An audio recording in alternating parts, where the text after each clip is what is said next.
សូមជូនរឿងបងក្របីនិងណារិននៅក្បែរភូមិមួយដ៏ស្រស់ស្អាតមានក្របីមួយក្បាលឈ្មោះ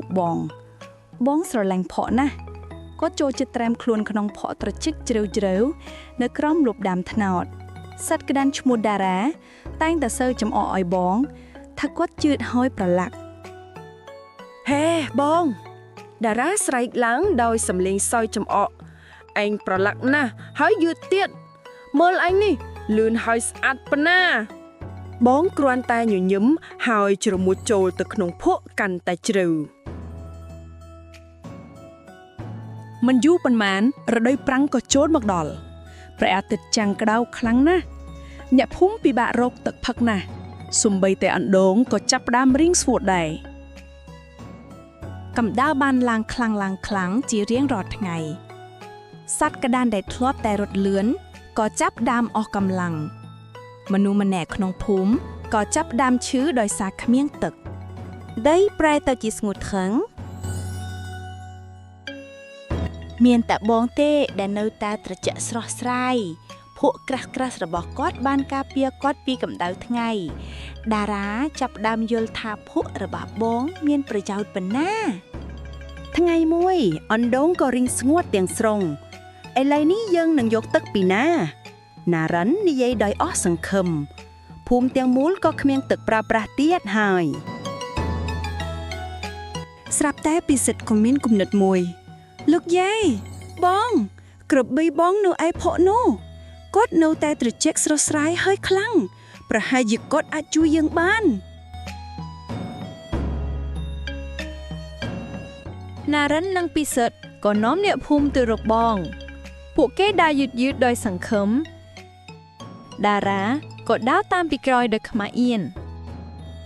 លោកយាយក៏និយាយទៅកាន់ក្របីថាបងតើអ្នកអាចជួយយើងនិងអ្នកភូមិបានទេបងអើយណារិននិយាយទាំងទឹកមុខអស់សង្ឃឹម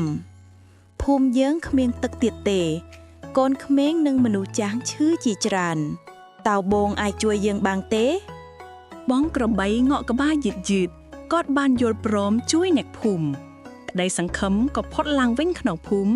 ណារិនសប្បាយចិត្តជាខ្លាំងណារិននិងពិសេសបានជួយចងរទេះទឹកទៅនឹងបងរទេះនោះមានពាងដីធំជាច្រើនបងបានត្រៀមខ្លួនរួចរាល់ហើយដើម្បីជួយបងចាប់ផ្ដើមទាញរទេះដ៏ធ្ងន់នោះគាត់ដើរយឺតប៉ុន្តែមានកម្លាំងខ្លាំងណាស់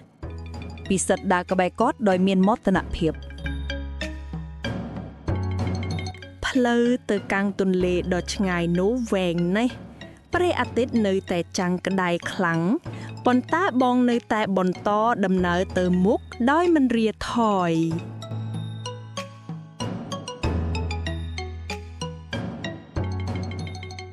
ទីបន្ទាត់ពួកគេក៏បានមកដល់មាត់ទន្លេទឹកទន្លេហូរថ្លាត្រជាក់ណាស់ពិសិដ្ឋបានផឹកទឹកដោយភាពសប្បាយរីករាយពិសិដ្ឋនិងបងបានជួយគ្នាចាក់ទឹកចូលក្នុងពាងធំនោះក៏ពេញទៅដោយទឹកត្រជាក់បងមានអារម្មណ៍ថាសប្បាយចិត្តខ្លាំងណាស់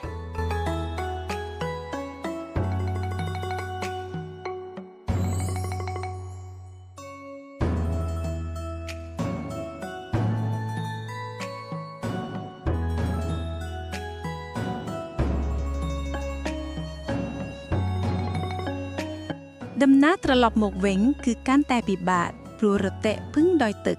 ប៉ុន្តែបងនៅតែទាញទៅមុខដោយកម្លាំងខ្លាំងពិសិដ្ឋដើរក្បែរគាត់ដោយភាពក្លាហានទីបន្ទាត់បងក៏បានត្រឡប់មកដល់ភូមិវិញជាមួយនឹងទឹកពេញរទេះអ្នកភូមិទាំងមូលស្រែកហៅអបអរសាទរដោយក្តីសប្បាយរីករាយទឹកដ៏ត្រជាក់បានមកដល់ហើយ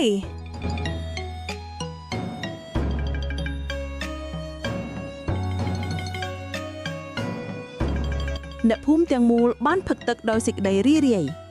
ពិសិដ្ឋបានយកទឹកឲ្យតារាផឹកតារាបានដឹងគុណបងក្របីណាស់